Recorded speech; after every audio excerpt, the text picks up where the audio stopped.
See you at Lister Hall tomorrow.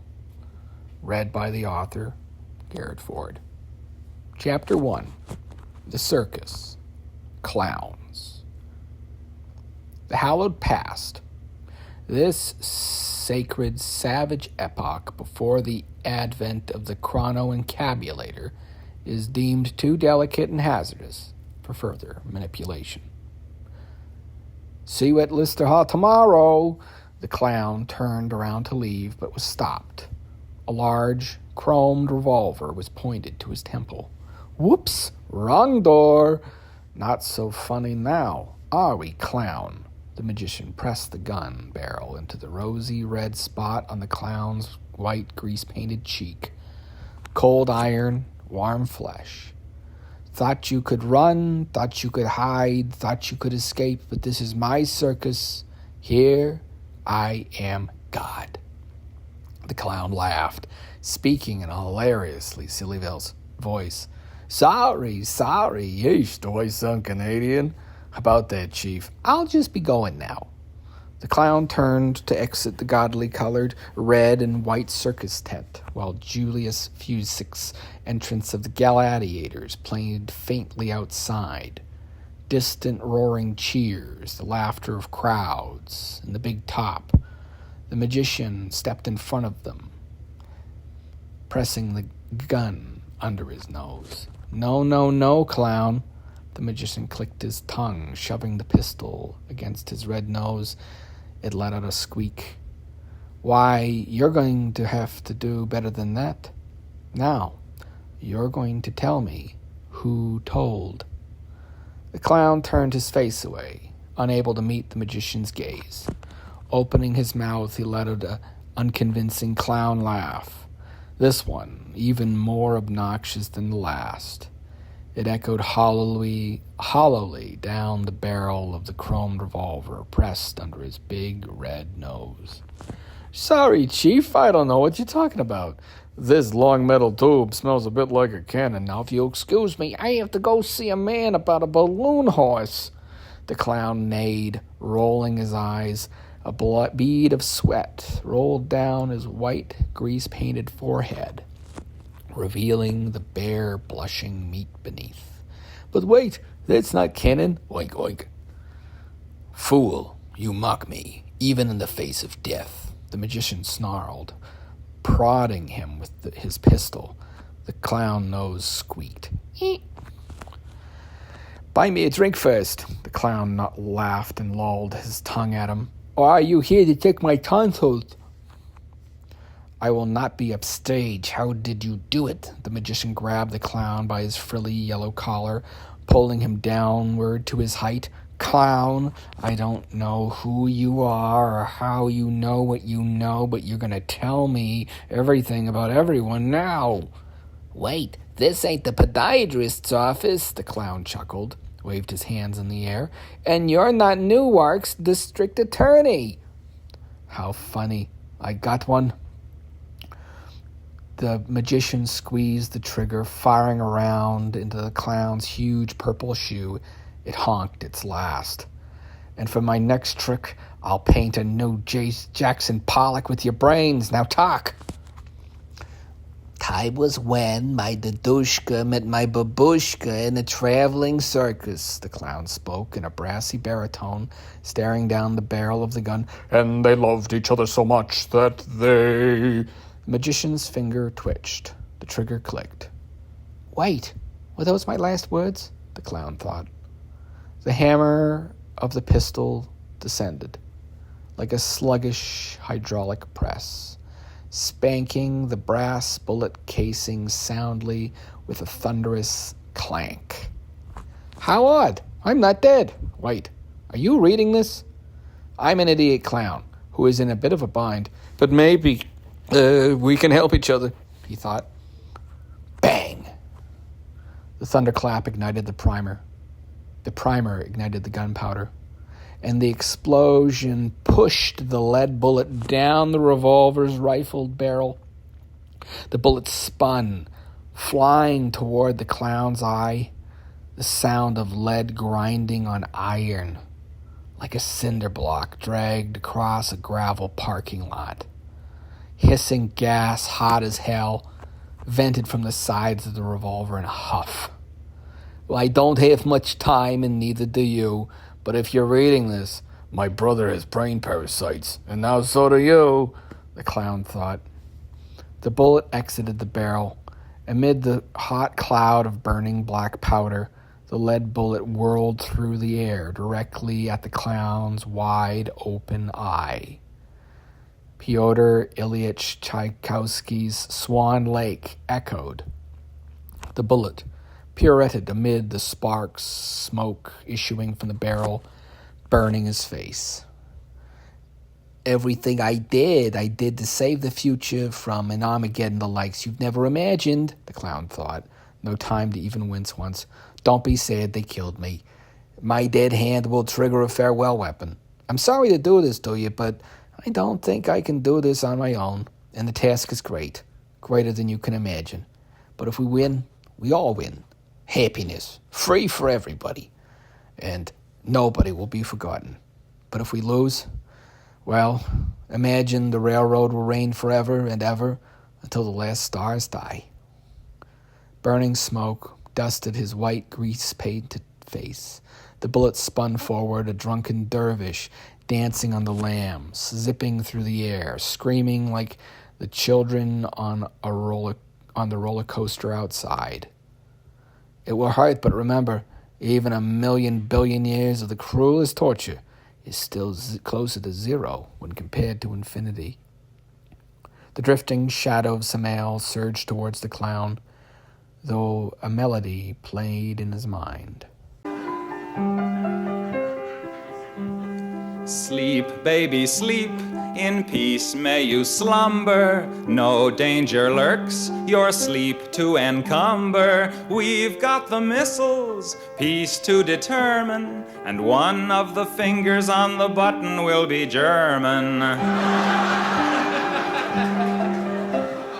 Why shouldn't they have nuclear warheads? England says no, but they all are soreheads. I say a bygone should be a bygone. Let's make peace the way we did in Stanleyville and Saigon.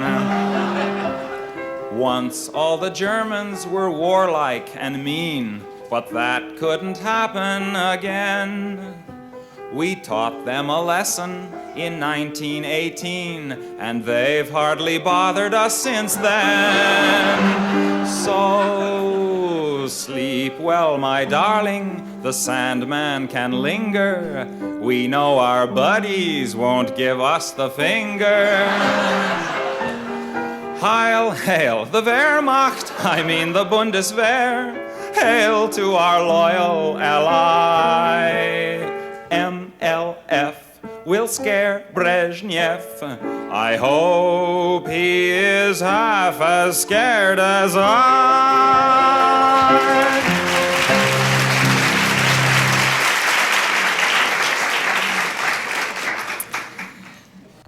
The hot lead bullet spun in his left eye, drilling through his pupil, burned retina, scalded sclera. The eyeball popped like an overripe grape. Burrowing deeper, the bullet burst through the back of the eye socket. The knowledge, gathered, curated, preserved in his neurons, fired its last and dissolved into nothingness, annihilated into total oblivion as the bullet passed through the cerebellum, demolished the intricately woven strands, but one plank second before impacting the brain between crushed eyelashes and pulverized flesh. The clown laughed his last as the magician grinned. To his surprise, he was still thinking. Wow, I guess you can see inside my head literally because of this narrative and actually because of the bullet. Please understand, your tongue is bound by the King's Pact. Remember, believe your eyes, not their lies. Tabula Smardinga. Translation by Sir Isaac Newton. 'Tis true without lying, certain and most true. That which is below is like that which is above, and that which is above is like that which is below, to do the miracle of one only thing. And as all things have been and arose from one by the meditation of one, so all things have their birth from this one thing by adaptation. The sun is its father, the moon its mother. The wind hath carried it in its belly, the earth is its nurse. The father of all perfection in the whole world is here. Its force or power is entire if it be converted into earth. Separate thou the earth from the fire, the subtle from the gross, sweetly with great industry. It ascends from the earth to the heaven, and again it descends to the earth and receives the force of things superior and inferior. By this means you shall have glory of the whole world, and thereby all obscurity shall fly from you. Its force is above all force, for it vanquishes every subtle thing and penetrates every solid thing. So was the world created.